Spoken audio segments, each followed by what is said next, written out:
আল্লাহ তাআলা পবিত্র কালামের মধ্যে বলেন, আমি আল্লাহ তাআলা মানুষকে শ্রেষ্ঠত্ব দিয়েছি। সুবহানাল্লাহ।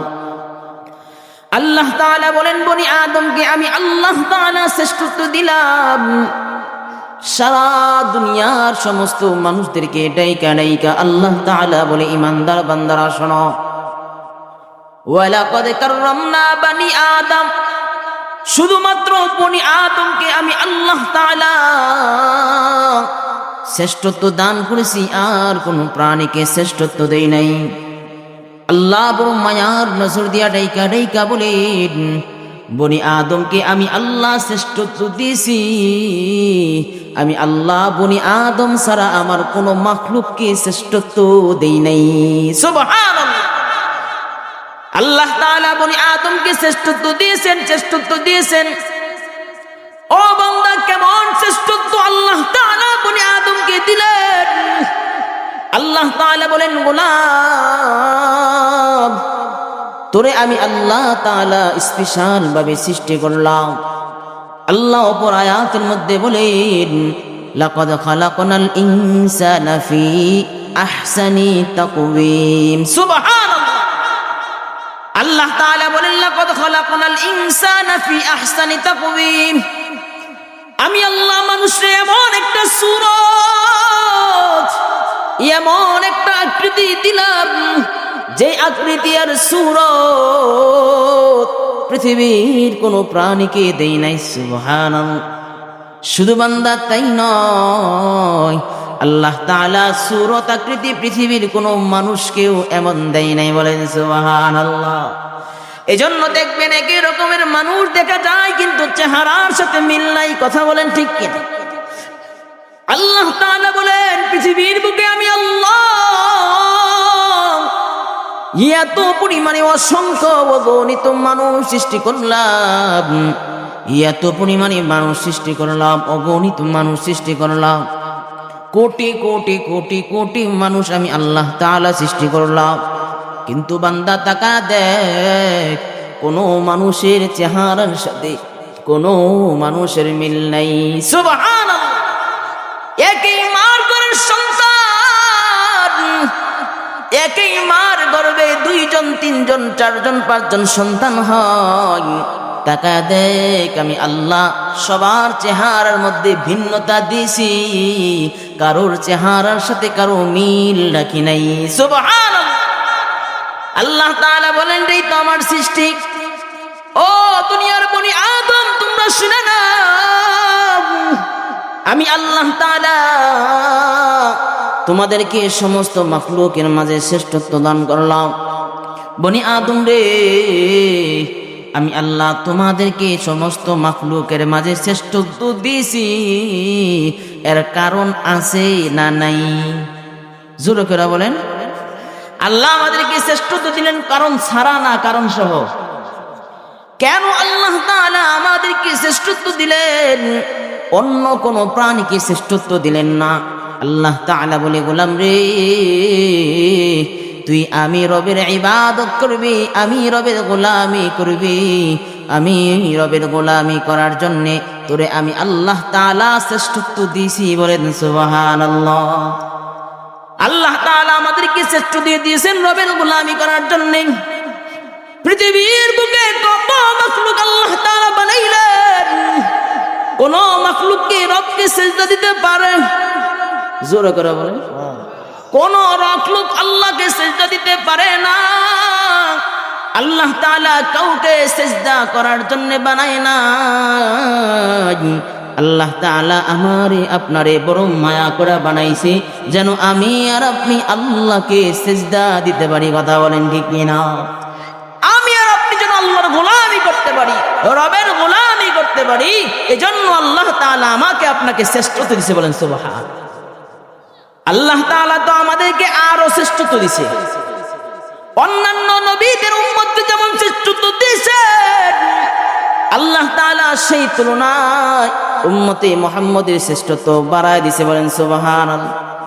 1 নম্বর শ্রেষ্ঠত্ব, আল্লাহ তাআলা আমাদেরকে এমন একজন নবী দান করছে, যিনি নবী হলেন সমস্ত নবীদের সরদার। সুবহানাল্লাহ। আল্লাহ তাআলা এমন একজন নবী দান করেছেন, যেই নবী হলেন সৃষ্টি মুকুলের শ্রেষ্ঠ মণি। সুবহানাল্লাহ, এমন একজন নবীর উম্মত হিসাবে আল্লাহ তাআলা আমাদেরকে পাঠাইছে। হ্যাঁ, আখিরি জামানার নবীর উম্মত। এই নবীর উম্মতের তো অনেক বৈশিষ্ট্য যা অন্যান্য নবীদের উম্মতের ছিল না। বলেন সুবহানাল্লাহ। অন্যান্য নবীদের উম্মতের ছিল না এই বৈশিষ্ট্য। এই আখিরি জামানার নবীর আল্লাহ তাআলা যে বৈশিষ্ট্য দিয়েছেন, কেমন বৈশিষ্ট্য আল্লাহ তাআলা আখিরি জামানার নবীর উম্মতকে দিলেন শুনবেন। একটু শুনবেন না? কথা দিয়ে বললেন না। একটু মনোযোগ সহকারে আলোচনা শুনেন, শুনে মজা পাবেন। মনোযোগ সহকারে না শুনবেন তো আলোচনা কিছুই বুঝবেন না আপনারা। এজন্য মনোযোগ সহকারে শুনবেন তো ইনশাআল্লাহ। আল্লাহ তৌফিক দান করে বলেন আমিন। আল্লাহ তাআলা আমাদেরকে কেমন শ্রেষ্ঠত্ব দিয়েছেন একটু আপনাদেরকে শোনাই। আল্লাহ তাআলা এই উম্মতে মুহাম্মাদের হায়াতকে আল্লাহ বড় সংকীর্ণ করে দিয়েছেন, বড় সংকীর্ণ হায়াত। উম্মতে মুহাম্মাদের হায়াত 60 থেকে 70 বছর হায়াতের জিন্দেগি, যা অন্যান্য নবীদের উম্মতের থেকে কম না বেশি? জোরে করে বলেন, বেশি না কম? বেশি না কি কম? অন্যান্য নবীদের উম্মতের হায়াত যত ছিল সেই তুলনায় আমাদের নবী তথা আখিরি জামানার নবীদের উম্মতের হায়াত কম। হায়াত কি বলেন? কম। কত কম? আপনাদেরকে যদি একটা ঘটনা শোনাই তো আপনারা আরো স্পষ্ট হয়ে যাবেন। সেটা হলো হযরতে ঈসা আলাইহিস সালাতু ওয়াস সালাম। নাম শুনছেন? হযরতে ঈসা আলাইহিস সালাতু ওয়াস সালামকে আল্লাহ তাআলা রূহুল্লাহর পাওয়ার দিবেন। কিসের পাওয়ার? রূহুল্লাহ। রূহুল্লাহ মানে উনি মৃত ব্যক্তিকে জীবিত করতে পারতেন। সুবহানাল্লাহ। কবরে যায় যদি বলতেন কুম বিইজনিল্লাহ, আল্লাহর হুকুমে দাঁড়ায় যাও, তো সাথে সাথে কবরের মানুষটা জীবিত হয়ে দাঁড়ায় যাইত। সুবহানাল্লাহ। আল্লাহর হুকুমের সাথে সাথে দাঁড়ায় যাইত। হযরতে ঈসা আলাইহিস সালাতু ওয়াস সালামের জামানার একটা ঘটনা। হযরতে ঈসা আলাইহিস সালাতু ওয়াস সালামের জামানায় একজন বুড়ি মহিলা কবরস্থানে বসে বসে কান্না করতেছে। আপনাদের পাশেও তো কবরস্থান আছে না নাই? হযরতে ঈসা আলাইহিস সালাতু ওয়াস সালামের জামানায় বুড়ি মহিলা কবরস্থানের সামনে দাঁড়ায়া চোখের পানি ফেলা ফেলা কাঁদতেছেন। ঘটনা চক্রে ওই কবরের পাশ দিয়ে হযরত ঈসা আলাইহিস সালাতু ওয়াস সালাম যাইতেছেন। হযরতে ঈসা আলাইহিস সালাতু ওয়াস সালাম কবরের পাশ দিয়ে যাইতেছেন। হযরতে ঈসা আলাইহিস সালাতু ওয়াস সালামকে দেখিয়া মহিলা বলল, ঈসা নবী গো, আল্লাহ তাআলা আপনাকে রূহুল্লাহর পাওয়ার দিয়েছেন।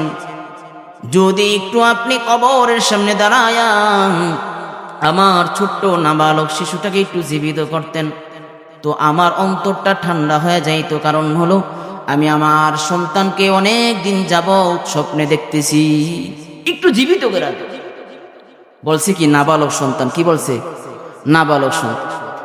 হযরত ঈসা আলাইহিস সালাতু ওয়াস সালাম বলল, তোমার নাবালক সন্তানের বয়স কত? কয় বেশি না, মাত্র 300 বছর। কয় বছর? 300 বছরের সন্তান। এটা কি নাবালক? চিন্তা করছেন 300 বছরের সন্তানটা যদি নাবালক বলে তো এদের হায়াতটা কত লম্বা? চিন্তা করছেন একটু? 1000 বছর হায়াত পেত এরা। 500, 700, 800 এরকম ভাবে 1000 বছর আল্লাহ তাদেরকে হায়াত দিয়েছে। আমি আপনাদেরকে মেসালটা টানছি যে আখিরে জামানার নবীর উম্মতের হায়াত কত সংকীর্ণ সেটা বোঝানোর জন্য বলছি। আমাদের মৃত্যু হয় 60-70 বছরে। কথা বলেন ঠিক কি? আমাদের গড়ে হায়াতের গড়ে হলো 60-70 বছর। আর ঈসা আলাইহিস সালাতু ওয়াস সালামের উম্মতের নাবালকের বয়স হইল 300 বছর। নাবালকের বয়স 300 বছর। হযরত ঈসা আলাইহিস সালাতু ওয়াস সালাম বুড়ি মহিলাকে ডাইকা বলেন, মাগো, তোমার সন্তানের বয়স 300 বছর, তুমি বলতেছো নাবালক। এমন একজন নবী আল্লাহ তাআলা দুনিয়ায় পাঠাবেন, এমন একজন হাবিব, এমন একজন মায়ের নবী আল্লাহ পাঠাবেন, যেই নবীর উম্মতের হায়াত হবে 60 থেকে 70 বছর। বুড়ি মহিলা আশ্চর্য হয়ে বলল, 60-70 বছরে সে কি করবে? সে বড় হইতে হইতেই তো মারা যাবে। কথা বলেন ঠিক কিনা? আল্লাহ তাআলা আমার আপনার নবীর উম্মতের হায়াত বড় সংকীর্ণ করছেন। ও দুনিয়ার ইমানদার বান্দারা, তোমাদেরকে বলা যায় একটু দিলের কান লাগায়া শুনা যাও। আল্লাহ তাআলা আমাদের হায়াতটা সংকীর্ণ করছেন। সাহাবারা নবীর দরবারে একবার আরজি জানাইল। আল্লাহ নবীকে সাহাবারা বলল, নবী গো, এমন বয়স কম নিয়ে আমরা দুনিয়া আসলাম, আমাদের বয়সের গড় হলো 60 থেকে 70 বছর। আমাদের তুলনায় অন্যান্য নবীদের উম্মতের হায়াত বড় লম্বা।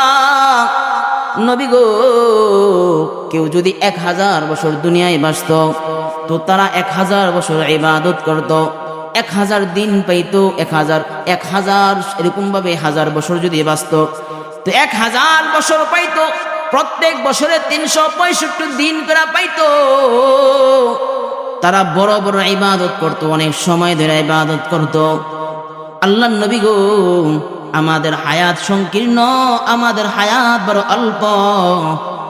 আমরা কি সেই তুলনায় তাদের থেকে বেশি ইবাদত করতে পারবো নি? আল্লাহ নবী সাল্লাল্লাহু আলাইহি ওয়াসাল্লাম বলল, সাহাবারা তোমরা শুনে নাও, তোমাদের হায়াত যদিও অল্প, তোমাদের হায়াত যদিও সংকীর্ণ, আল্লাহ তাআলা এই হায়াতের মধ্যে এত পরিমাণে বরকত রাখছেন। 500-1000 বছর জীবিত থেকে যে নেক আমল তারা করত, তোমরা 60 থেকে 70 বছর হায়াতের মধ্যে এর থেকে বেশি পরিমাণে নেক আমল করতে পারবা। বলেন সুবহানাল্লাহ। কিভাবে নেক আমল এর থেকে বেশি করতে পারবো? আল্লাহ নবী সাল্লাল্লাহু আলাইহি ওয়াসাল্লাম বলেন, আমার কোন উম্মত যদি প্রতিদিন 5 ওয়াক্ত নামাজ জামাতের সাথে পড়তে পারে, কয় ওয়াক্ত নামাজ? 5 ওয়াক্ত নামাজ যদি কেউ জামাতের সাথে পড়ে না তো আল্লাহ তাআলা 5 ওয়াক্ত নামাজের বদলতে তার আমল নামায় 50 ওয়াক্ত নামাজের সওয়াব দিয়া দেয়। আর জোরে করে বলেন, 5 ওয়াক্ত নামাজ পড়বেন, আল্লাহ নবী বলেন 50 ওয়াক্ত নামাজের সওয়াব দিবে। শুধু তাই না, আল্লাহ নবী বলেন, আমার কোন উম্মত যদি কোরআনের একটা অক্ষর তেলাওয়াত করে তো আল্লাহ তাআলা তার আমল নামায় 10টা নেকি দেয়া দেয়। আর জোরে করে বলেন, আপনি পড়বেন একটা অক্ষর, আমল নামায় যোগ হবে 10টা নেকি। বলেন সুবহানাল্লাহ। শুধু বান্দা তাই নয়, নবী বলেন, আমার উম্মতের হায়াত বড় সংকীর্ণ।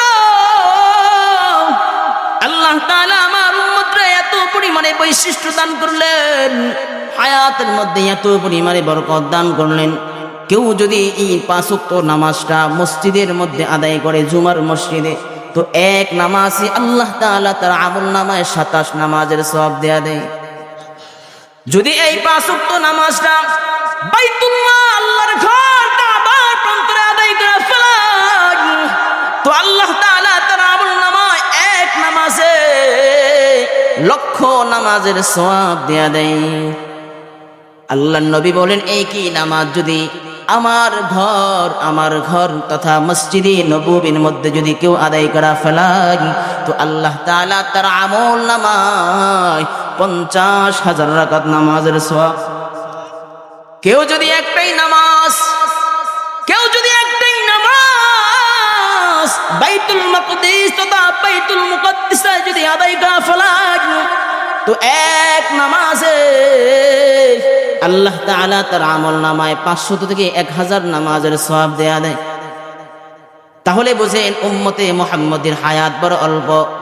এই অল্প হায়াতের মধ্যে আল্লাহ বরকত রাখছে না রাখে নাই? শুধু বান্দা তাই নয়, উম্মতে মুহাম্মদের জন্য আল্লাহ তাআলা এমন একটা রাত্র দান করছেন, যেই রাত্রটা হলো শবে কদরের রাত্র। উম্মতে মুহাম্মদি যদি এক রাত্র ইবাদত করে তাহলে আল্লাহ তাআলা তার আমল নামায় 1000 মাস ইবাদত করার সওয়াব দেয়া দেয়। উম্মতে মুহাম্মদের প্রত্যেকটা কাজের মধ্যে আল্লাহ বরকত রাখছেন। এজন্য আল্লাহ তাআলা বলেন, উম্মতে মুহাম্মদি হায়াত যদি অল্প পাওয়া যায় কিন্তু আল্লাহ তাআলা এই হায়াতের মধ্যে এত পরিমাণে বরকত রাখছেন যে অন্যান্য নবী উম্মতের থেকে আমলের দিক থেকে আমার সাহাবীরা আমার উম্মতরা আগায়া যাবে। বলেন সুবহানাল্লাহ। নবী বলেন, আমার উম্মতরা আমলের দিক থেকে আগায়া যাবে যদি আমার উম্মত কি করতে পারে, আমল করতে পারে। যেমন আজকের এই সুন্দর বাগান সাজানো হয়েছে, এই বাগানটা দামি বাগান না বেদামি? জোরে করে বলেন। এটা দামি মজমা। উলামায়ে কেরাম আছেন, জিজ্ঞেস করে দেখেন এই মজমাটা কত বড় দাম। আল্লাহ নবী সাল্লাল্লাহু আলাইহি ওয়াসাল্লাম হাদিসের মধ্যে বলেন, যে বান্দা দুনিয়ার জমিনে আমার এই জান্নাতের বাগানের মধ্যে আসবে, যে বাগানটা কোরআন ও হাদিসের আলোকে সাজানো, যে বাগানের মধ্যে কোরআনের কথা হয়, দ্বীনের কথা হয়, হাদিসের কথা হয়, আল্লাহ নবী সাল্লাল্লাহু আলাইহি ওয়াসাল্লাম বলেন দুনিয়ার মধ্যে এটা হলো শ্রেষ্ঠ বাগান। বলেন সুবহানাল্লাহ। আর জোরে করে বলেন সুবহানাল্লাহ। দুনিয়ার জমিনে শ্রেষ্ঠ বাগান হলো কোরআনের বাগান। আল্লাহ নবীর হাদিস মুআফিক এই বাগানটা হলো জান্নাতের বাগান। কিসের বাগান? জান্নাতের বাগান।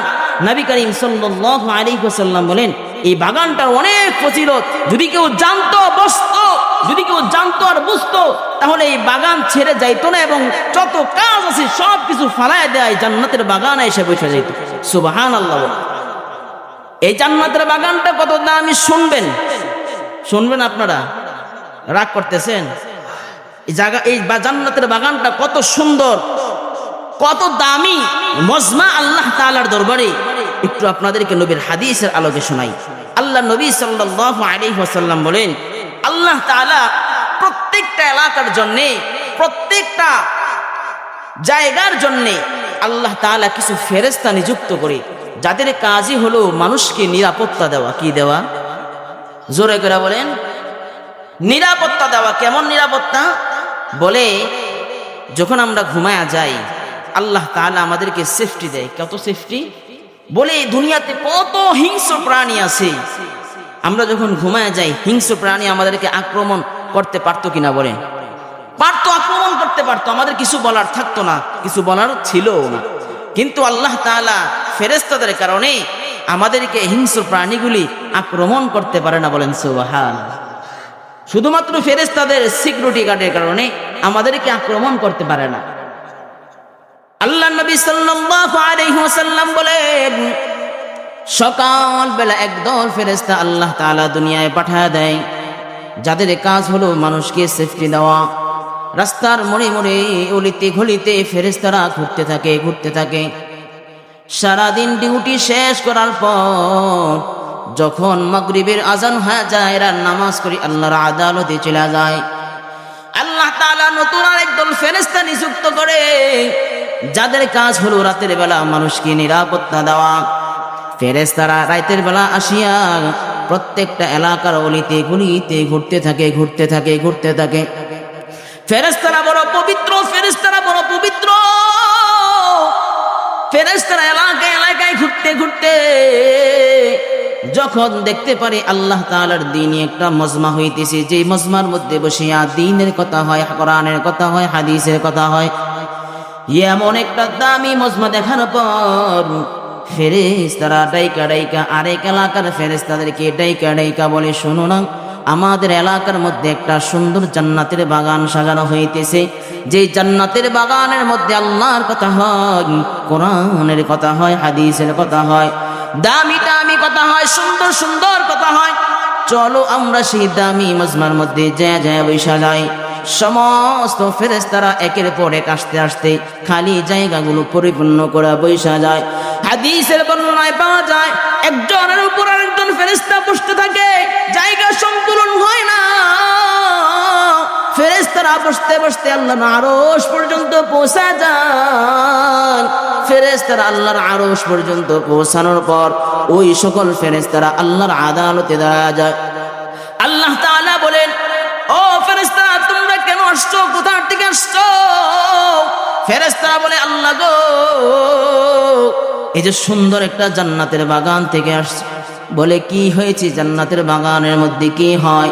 বলে আল্লাহ গো, ওই জান্নাতের বাগানের মধ্যে আপনার দ্বীনের কথা হয়, আপনার হাবিবের শানের কথা হয়। আল্লাহ তাআলা ডাইকা ডাইকা ফেরেশতাদেরকে বলে, ও আমার ফেরেশতারা তোমরা শুনে না, এই জান্নাতের বাগানের মধ্যে কি হয়, এরা কি চায়, কি আশায় নেয়া বসছে। ফেরেশতারা ডাইকা ডাইকা বলে, আল্লাহ গো, আপনার যে বান্দারা একসাথে বসছে, এরা আপনার জাহান্নাম থেকে পানাহ চায়, আপনার জান্নাত চায়। আল্লাহ তাআলা বলে এরা কি আমার জান্নাত দেখছে? বলে না গো আল্লাহ, এরা জান্নাত দেখে নাই। আল্লাহ তাআলা ডাইকা ডাইকা বলে এরা কি আমার জাহান্নাম দেখছে? বলে না আল্লাহ, এরা আপনার জাহান্নাম দেখে নাই, জান্নাত দেখে নাই।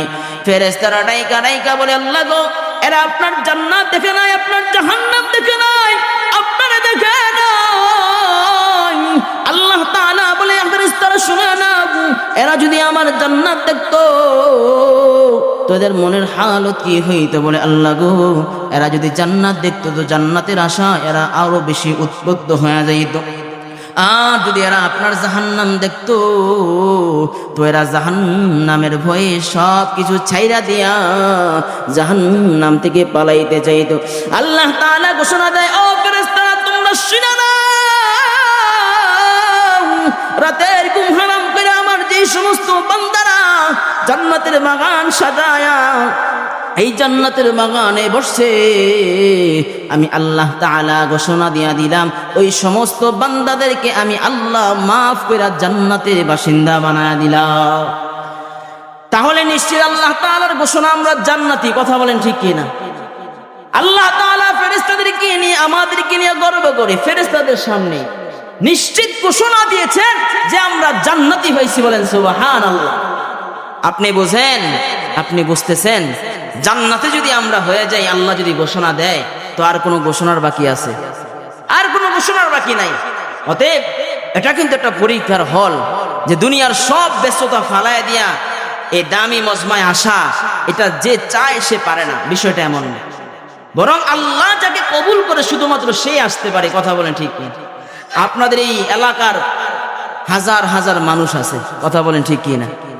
কিন্তু যখন জান্নাতের বাগান সাজানোর উদ্যোগ নিছে, লোক পাওয়া গেছে কম না বেশি? হ্যাঁ, কম না বেশি?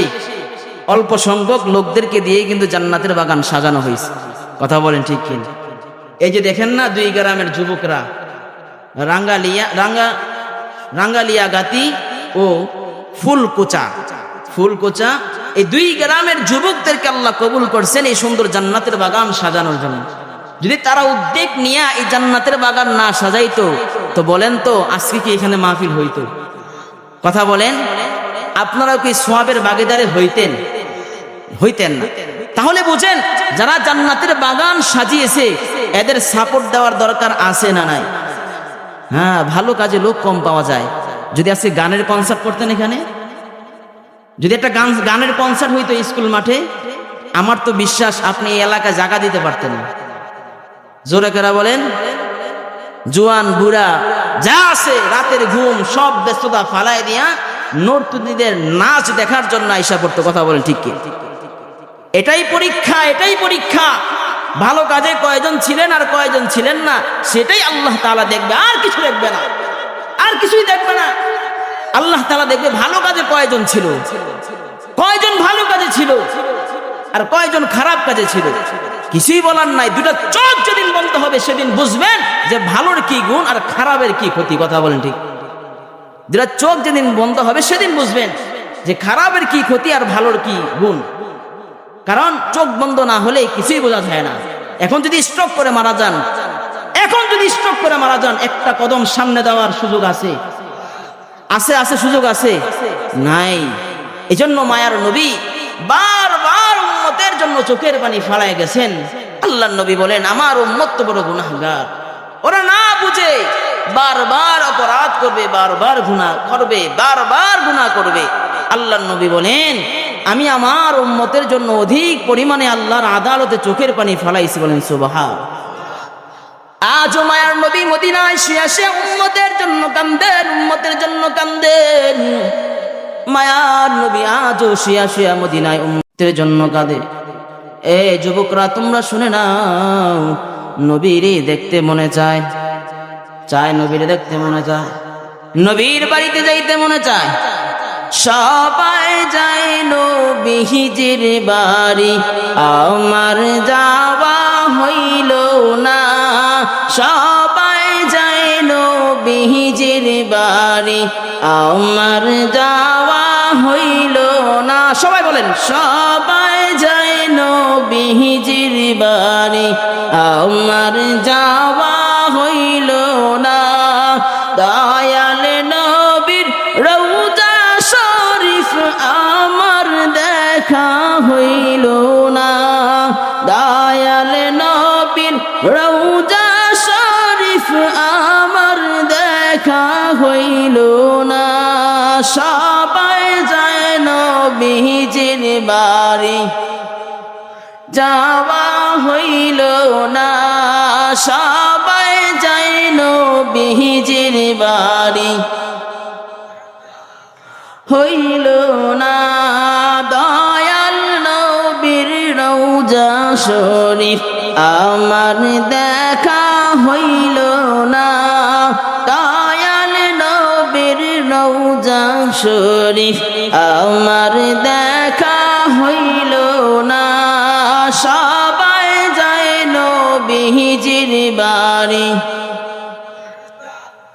হইল না সবাই যায় নবীজির বাড়ি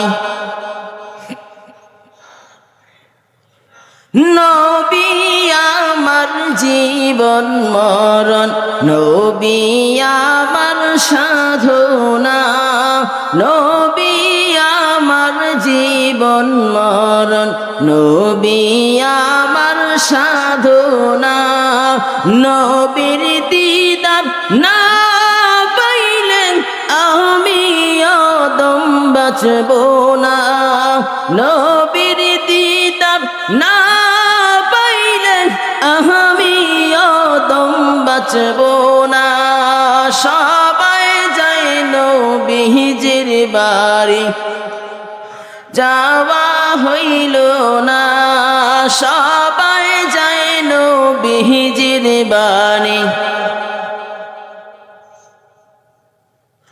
কত হাজি যায় সেখানে আমার যাওয়া হইল না কত হাজি যায় সেখানে যাওয়া হইল না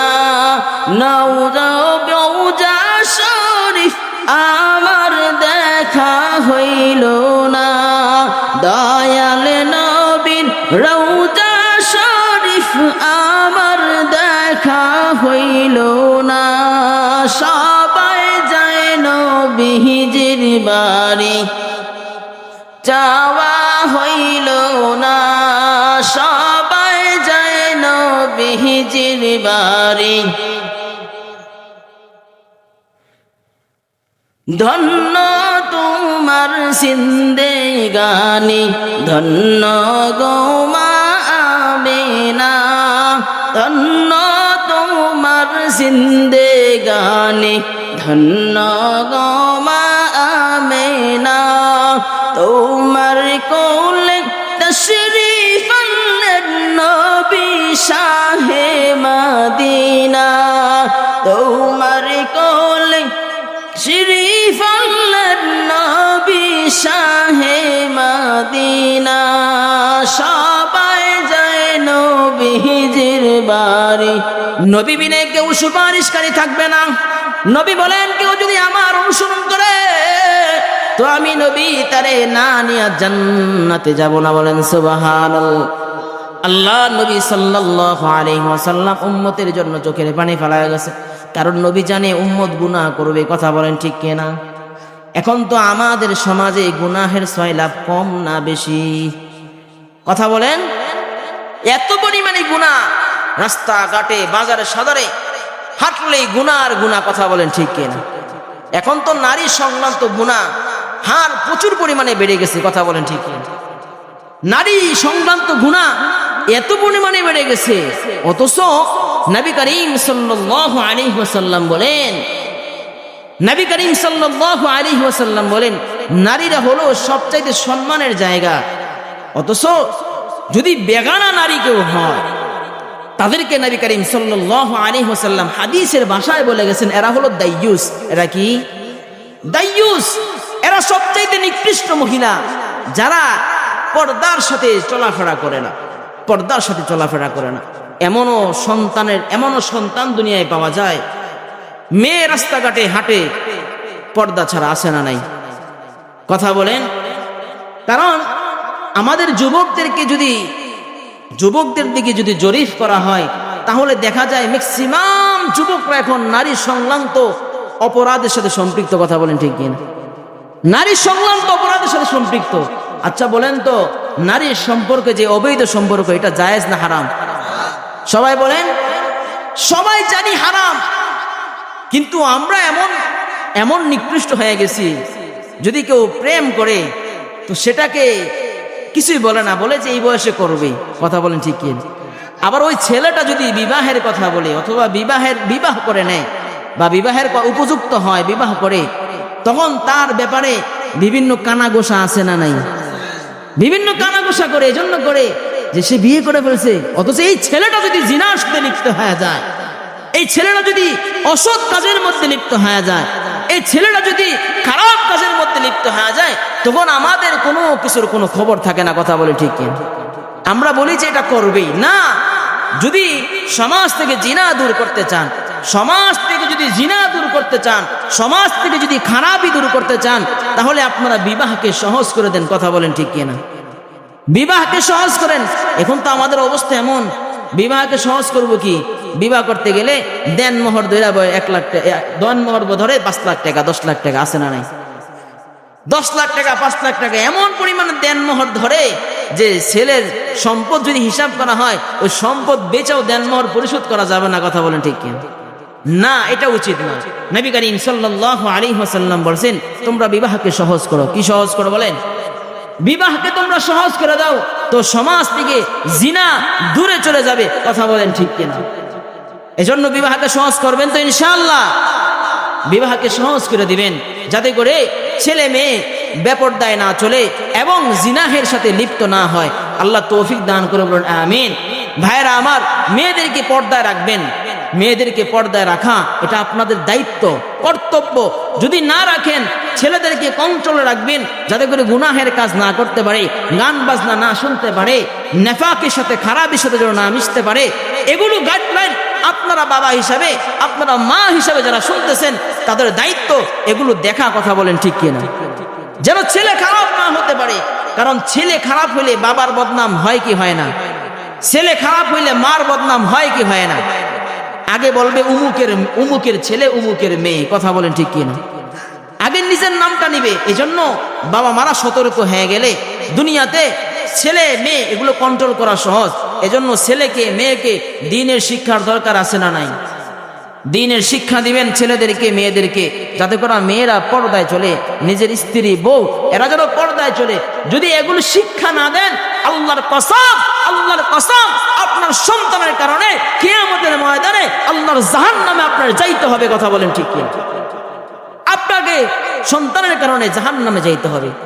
এমনও বাবা মা হাজারো কিয়ামতের ময়দানে পাওয়া যাবে যে তার সন্তানের কারণে শুধু জাহান্নামে হয়ে গেছে।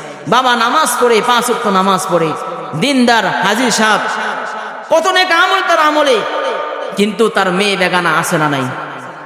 তার স্ত্রী বেগানা আছে না নাই? তার ছেলে নেশার সাথে সম্পৃক্ত আছে না নাই? তার ছেলে নারী নিয়ে ঘুরে আছে না নাই? বিভিন্ন গুনাহের কাজে লিপ্ত। আল্লাহর কসম, 1000 বার হজ করতে পারবেন, 1000 রাকাত নামাজ পড়তে পারবেন, সারা জিন্দেগি আল্লাহর রাস্তায় ব্যয় করতে পারবেন, যদি সন্তানকে দ্বীনের শিক্ষা না দেন, সন্তানকে যদি ইসলাম মুআফিক না চলান, সন্তানকে যদি বেপরদায় চলান, সন্তানকে যদি গুনাহের পথে চলান, আল্লাহর কসম যত ইবাদত করবেন, কোন ইবাদত আপনাকে জান্নাতে নিতে পারবে না। কথা বলেন ঠিক করে? কোন ইবাদত আপনাকে জান্নাতে নিতে পারবে না। যদি জান্নাতে যাইতে চান, তো সন্তানদেরকে দ্বীনের শিক্ষার দরকার আছে না নাই? মেয়েদেরকে পর্দার সাথে চলানো দরকার আছে না নাই? নিজে হালাল খাবার গ্রহণ করার দরকার আছে না নাই? হ্যাঁ ভাইরা আমার, আসুন আমরা দ্বীনের উপর চলি, তো আল্লাহ তাআলা আমাদের জিন্দেগি সহজ করে দিবে, আখিরাতকে সহজ করবে। কথা বলেন ঠিক কি না? আখিরাতকে আল্লাহ তাআলা সহজ করে দিবে। জি, যদি আমরা দ্বীনের উপর চলি, তো আল্লাহ তাআলা সব কিছু সহজ করে দিবে। আর নবী করিম সাল্লাল্লাহু আলাইহি ওয়াসাল্লাম বলেন, আমি তো আমার উম্মতের জন্য সব সময় দোয়া করি যাতে করে আমার উম্মতকে আল্লাহ তাআলা কখনো জাহান্নামে নিক্ষেপ না করে। বলেন সুবহানাল্লাহ। নবী, এমন একজন নবী পাইলাম, সেই নবীকে যদি আমরা অনুসরণ না করতে পারি, বলেন না কাকে অনুসরণ করবেন আপনি? আপনার আমার নবী হলেন সারা দুনিয়াবাসীর জন্য মডেল। কথা বলেন ঠিক কিনা? আমার আপনার নবী হলেন সারা দুনিয়ার জন্য মডেল। আল্লাহ তাআলা বলেন কোরআনুল কারীমের মধ্যে বলেন, লাকাদ কানা লাকুম ফি রাসূলিল্লাহি উসওয়াতুন হাসানাহ, লাকাদ কানা লাকুম ফি রাসূলিল্লাহি উসওয়াতুন হাসানাহ। আল্লাহ তাআলা বলেন, আমি আমার হাবিব আমার নবীকে আমি আল্লাহ তাআলা সারা দুনিয়ার জন্য উত্তম হাসানা হিসাবে পাঠাইলাম। সুবহানাল্লাহ। উত্তম আদর্শ বানায়া নবীকে মডেল বানায়া আমাদের জন্য পাঠাইলেন। ও দুনিয়ার মুসলমান, তোমরা শুনে নাও নবী কেমন উত্তম মডেল, নবী কেমন উত্তম মডেল। সাহাবারা যখন নবীকে দেখছে, সাহাবারা নবীর জন্য নিজের জীবন দেয়া দিয়েছেন, নবীর জন্য পাগল পাড়া হয়ে গেছে। হযরতে আবু বকর বলেন, নবী দেখা তো আমার অন্তরের শান্তি ছিল, নবী দেখা তো আমার চোখের শীতলতা ছিল। আল্লাহু আকবার। হযরতে আবু বকর বলেন, আন-নাসরু ইলা ওয়াজহি রাসূলিল্লাহি সাল্লাল্লাহু আলাইহি ওয়াসাল্লাম, নবী দেখা এটা আমার জিন্দেগীর একটা আমল ছিল, আমার জিন্দেগীর একটা আমল। হযরতে আবু বকর নবীর কদমে কদমে চইলা নবীর কদমের নিচে জায়গা পাইছে। সুবহানাল্লাহ। নবীর কদমে কদমে চলছে আবু বকর, তো নবীর কদমে কদমে চলছে, নবীর সুন্নতটা অন্তরের মধ্যে ধারণ করছে, নবীর সুন্নতটা জীবনের মধ্যে গঠন করছে। আবু বকর নবীর সাথে শুয়ে গেছে। সুবহানাল্লাহ। আবু বকর বলেন, নবী দেখা আমার জিন্দেগি আমল ছিল, এজন্য আমি নবীর সাথে শুইলাম যাতে করে জান্নাতে গিয়েও নবী দেখতে পারি। বলেন সুবহানাল্লাহ। ওমর নবী দেখা এটা ওমরের জিন্দেগির মধ্যে আমল ছিল, এজন্য নবীর যখন ওফাত হয়ে গেল ওমর সহ্য করতে পারলো না। ওমর বলল, মক্কার জমিনে যে বলবে নবী নাই তার গর্দান ফালায়া দিব। আল্লাহু আকবার। নবী বলেন, নবীর প্রেম মুহাব্বত ওমরের মধ্যে এত বেশি এত বেশি, নবীর ওফাত হয়ে গেছে এটা ওমর সহ্য করতে পারে না। হায়রে হযরতে বেলাল বলেন, যে শহরে নবী নাই সেই শহরে আমি বেলাল থাকবো না। আল্লাহু আকবার। গোলাম বেশে মদিনায় আসছি, উমাইয়ার গোলাম হয়ে মদিনায় আসছি রে, সারাদিন নির্যাতন সহ্য করেছি, শেষ মুহূর্তে যখন নবীর চেহারা দেখতাম আমি বেলাল সব ব্যথা ভুলা যাইতাম। সুবহানাল্লাহ। হযরত আবু হুরায়রা নবীর জন্য মসজিদে নববীর মধ্যে বইয়া থাকতো, মানুষ মনে করতো আবু হুরায়রার বুঝি মির্কি বেড়া উঠছে। বলে, না রে, আমার মিক্রি বেড়া হয় নাই, আমি ইলমের পিপাসায়, নবীর দিদার পাওয়ার আশায়, নবী দেখার আশায় আমি এরকম ভাবে জুষ্টিদে না খেয়া পড়ে থাকতাম। বলেন সুবহানাল্লাহ। সাহাবারা বলতো, নবীর চেহারা দেখলে আমাদের ক্ষুধা নিবারণ হয়ে যাইতো। সুবহানাল্লাহ। হ্যাঁ, এমন একজন নবী আল্লাহ তাআলা আমাদেরকে দান করলেন। যুবক ভাই, এমন একজন নবী আমাদেরকে দান করলেন। সাহাবারা নবী দেখা নবীর জিন্দেগি অনুযায়ী চলছে, নবীর সুন্নাত তরিকা মুআফিক চলছে, তো সাহাবারা জান্নাতের মালিক হয়ে গেছে। আমরাও যদি নবীর সুন্নাত তরিকা মুআফিক চলি তো আমরাও জান্নাতের মালিক হবে। কথা বলেন ঠিক কিনা? আমরাও নবীর সুপারিশ পাবো। এজন্য যুবকদেরকে বলবো, যুবক, তোমার চুল কাটা থেকে শুরু করে তোমার সুন্নতি লেবাস থেকে শুরু করে প্রত্যেকটা চাল চলন নবীর সুন্নাহ মুআফিক করবা তো ইনশাআল্লাহ। গান বাজনা শোনা এটা হালাল না হারাম? কত পরিমাণে হারাম! আল্লাহ নবী সাল্লাল্লাহু আলাইহি ওয়াসাল্লাম একবার রাস্তা দিয়ে যাইতেছেন সাহাবীদেরকে নিয়ে, অনেক দূর থেকে এরকম ভাবে ঢোলের আওয়াজ কানের মধ্যে আসতে লাগলো। আল্লাহ নবীর সাথে সাথে নিজের হাত দিয়ে কান মুবারক চাইপা ধরলেন। সাহাবারা বলল, নবী গো, হাত মুবারক দিয়া কান কেন চাইপা ধরলেন? নবী বলে, ঢোলের আওয়াজ পাইতেছি, ঢোলের আওয়াজ যতক্ষণ হবে ততক্ষণ শোনা যাবে না, কারণ গান শুনলে অন্তরের মধ্যে আল্লাহ নেফাকি ঢুকায়া দেয়, গান শুনলে অন্তরের মধ্যে শয়তান বাসা বাঁধে, গান বাজনা শুনলে আল্লাহ তাআলা আপনার আমলনামায় গুনাহ দিয়া দেয়। নাউজুবিল্লাহ বলেন। আর যদি এগুলো থেকে দূরে থাকতে পারেন তাহলে আপনার জন্য আপনার কলবের মধ্যে আল্লাহ নূর ঢেলা দিবে। যদি গান ছেড়া নেক ধরতে পারেন, গান ছেড়া নামাজ ধরতে পারেন, নেশা ছেড়া ইবাদত ধরতে পারেন, এই যে রমজান মাস সামনে আসতেছে, আল্লাহর নবী বলেন এই রমজান মাস হলো গুরুত্বপূর্ণ, মুমিনের জন্য একটা সুযোগপূর্ণ মাস। কথা বলেন ঠিক কিনা? নেকির মাস, নেকির মাস। এই রমজান মাস আল্লাহ তাআলার পক্ষ থেকে আসে। আইরে বান্দা, রমজান মাস পাওয়ার পর এমন গুরুত্বপূর্ণ একটা রমজান মাস, কেউ যদি রমজান মাসে একটা ফরজ আদায় করে তো আল্লাহ তাআলা তার আমল নামায় 70টা ফরজের সওয়াব দেয়। সুবহানাল্লাহ, জোরে করে বলেন। একটা ফরজ আদায় করবেন তো 70টা ফরজ। নবী বলেন 70টা কেন, 700। বলে 700 কেন? বলে 7000। আল্লাহ যদি তাকওয়াওয়ালা অন্তর হয়ে যায়, আল্লাহ তাআলা যত ইচ্ছা তত তার আমল নামায় সওয়াব দিয়ে। বলেন সুবহানাল্লাহ। তাহলে বুঝেন রমজান মাস এটা ফজিলতপূর্ণ মাস কিনা। এই যে রমজান মাস আসতেছে, তাকওয়া অর্জন করার মাস, তাকওয়া অবলম্বন করার মাস, তাকওয়া। হায়রে যুবক ভাই, সারা মাস গুনাহ করলা, সারা বছর গুনাহ করলা, একটা মাস যদি আল্লাহর ইবাদতের মধ্যে কাটা দাও তো আল্লাহ তাআলা সারা বছরের প্রস্তুতি এক মাস থেকেই দান করবে। বলেন সুবহানাল্লাহ। এজন্য যুবকদের থেকে আমি একটা ওয়াদা নেব, যুবকরা তোমরা বলো যে তোমরা জিন্দেগির মধ্যে বুঝে শুনে কোনো গুনাহের সাথে সম্পৃক্ত হবে না ইনশাআল্লাহ। যেহেতু তোমরা ভালো কাজের উদ্যোগ নিছো, জিন্দেগির হায়াতের মধ্যে যতদিন বাঁচায় রাখে তোমরা এই ভালো কাজের উৎসাহ করবা, ভালো কাজ করবা এবং মুরব্বীদের পরামর্শ নিয়ে চলবা তো ইনশাআল্লাহ। উলামায়ে কেরামদের সাথে থাকবা। কারণ আজকে পোস্টারের মধ্যে আমি দেখলাম যে যুবকদের মহব্বত উলামায়ে কেরামের প্রতি বেশি। কথা বলেন ঠিক কিনা? কারণ এই পোস্টারের মধ্যে হাফেজ আলেমের নাম ছাড়া কোনো মানুষের নাম নাই। তাহলে বোঝা যায় আলেমদের সম্মান কম না বেশি। আর আলেমদের সোহবত নিয়ে যদি তোমরা চলতে পারো, নিঃসন্দেহে বলতে পারি কিয়ামতের ময়দানে এই আলেমরাই তোমাদেরকে জান্নাতে সুপারিশ করে নিবে। বলেন সুবহানাল্লাহ। কারণ কিয়ামতের ময়দানে আল্লাহ তাআলা কয়েক শ্রেণীর মানুষ আছে যাদেরকে সুপারিশ করার পারমিশন দিবে। এর মধ্যে এক শ্রেণীর মানুষ হলো যারা আলেম, হক্কানি আলেম যারা, আল্লাহ তাআলা তাদেরকে সুপারিশ করার পাওয়ার দিবে। বলেন সুবহানাল্লাহ। এজন্য তোমরা তোমাদের জিন্দেগি আলেমদের সোহবতে কাটাবো তো ইনশাআল্লাহ। আর জোরে বলো ইনশাআল্লাহ।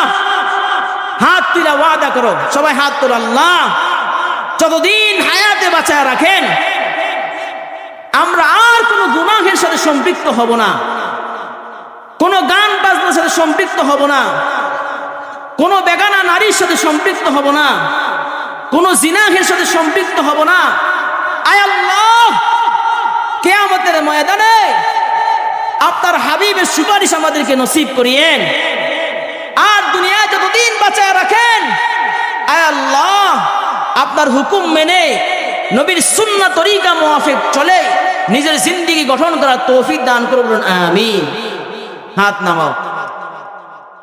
ভাইরা আমার, আসুন আমরা আমাদের জিন্দেগির তওবা করি, নিজের জিন্দেগির গুনাহগুলির কথা স্মরণ করি। ভাই, কত মানুষ দুনিয়া থেকে চলে যায়, আছে না? কথা বলেন। আজকে আমি আসি, আগামী এই মাহফিলে আপনি থাকতে পারবেন এর কোনো গ্যারান্টি আছে? এর কোনো গ্যারান্টি নেই। পাশেই তো কবরস্থান, তাই না? কত মানুষকে নিজের হাতে দাফন করলেন, কত মানুষকে নিজের হাতে দাফন করলেন, কত মানুষের জানাজা আপনি করলেন। একটা বারও কি মৃত্যুর কথা স্মরণ হয় নাই? সেই কবরে আমাকে আপনাকে থাকতে হবে কি হবে না? এজন্য গুনাহের কথা ভুলা যান, নেক আমল করেন। ভাই, এই জিন্দেগি এটা ক্ষণস্থায়ী জিন্দেগি, এই জিন্দেগির কোনো মূল্য নাই যদি নেক আমল না করতে পারি। কথা বলেন ঠিক কিনা? নেক আমল যদি না করতে পারি জিন্দেগির কোনো মূল্য নাই, কোনো দাম নাই। তো আমার আপনি যদি নেক আমল ছাড়া কবরে যাই তো আমার জিন্দেগি থেকে একটা কুকুরের জিন্দেগিও ভালো। কথা বলেন ঠিক কিনা? যদি নেক ছাড়া কবরে যাই তো আমার জিন্দেগি থেকে একটা কুকুরের জিন্দেগি ভালো, কারণ কুকুরের কোনো হিসাব নাই, কুকুর যা মন চায় তা করে। আমিও যদি এমনই করি তো আমার তো হিসাব আছে, আমার তো পরকালে দাঁড়াইতে হবে। আল্লাহর জালালিয়াত আর কাহ্হারিয়াতের সামনে কি নিয়ে আমি আর আপনি দাঁড়াবো? কথা বলেন। এই জন্য নেক আমলের দরকার আছে না নাই? নেক আমলের দরকার আছে। আর কোনোদিন গানের কনসার্ট করবা না ইনশাআল্লাহ। আর কোনোদিন নেশার মধ্যে মত্ত হব না ইনশাআল্লাহ। আর কোনোদিন নারীবাজি করবা না ইনশাআল্লাহ। আর কোনোদিন জেনে বুঝে গুনাহ করবা না ইনশাআল্লাহ। আল্লাহ তাআলা আমার এই যুবক ভাইদেরকে সহ এলাকার সকলকে কবুল আর মঞ্জুর করে বলেন আমিন। আল্লাহ তাআলা সকলকে ইসলামের জন্য কবুল করুন, সকলে জবান খুলে বলেন আমিন।